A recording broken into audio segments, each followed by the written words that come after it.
All right, now to the dangers of social media and so-called doom scrolling on the mental health of young people. According to Pew Research, nearly half of teens say that they use the internet constantly. In fact, 42% of parents are sounding the alarm about their teens wasting so much time on social media, and 28% are concerned about the toll it is taking on their mental health.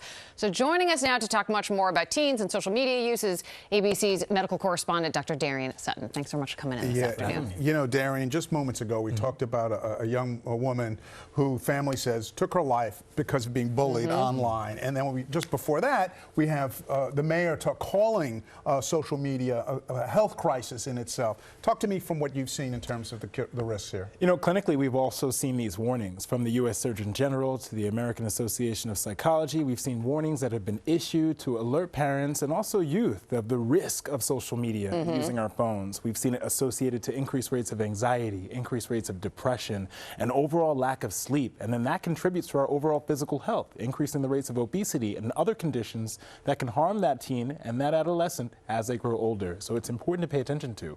I think, you know, if you have a younger kid, it is easier to say to that kid, like, no, I'm not going to give you access to Instagram and Facebook and Twitter and all the other social media things. And, you know, you're 12 years old. I'm going to take your phone away with you at night. But when you have teenagers who are older, 15, 16, 17, you know, this is becoming ingrained into their identity, who they are, their everyday. So as parents, how in the world, there are only so many times I can say to my kid, put down your phone, stop looking at TikTok, get off Snapchat. It's so difficult. You know, even as a physician, I'll have parents that come up to me right before the meeting and they'll say, can you please talk to them about X, Y, and Z? And it usually involves screen time as one of them. I think that there are some basic tips we can all follow. Number one, leading by example.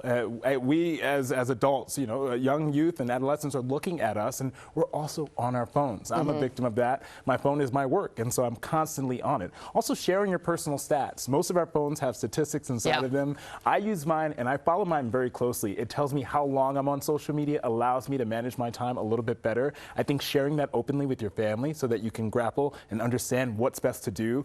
Also, using friction apps. There are certain apps that we can download, and we call them friction because it provides some force or some pushback against quickly touching on a social media app reflexively when you wake up, or using it when you go to sleep. And then creating central charging stations in your home. Often we charge our phones right next to our beds. We use them as alarm clocks.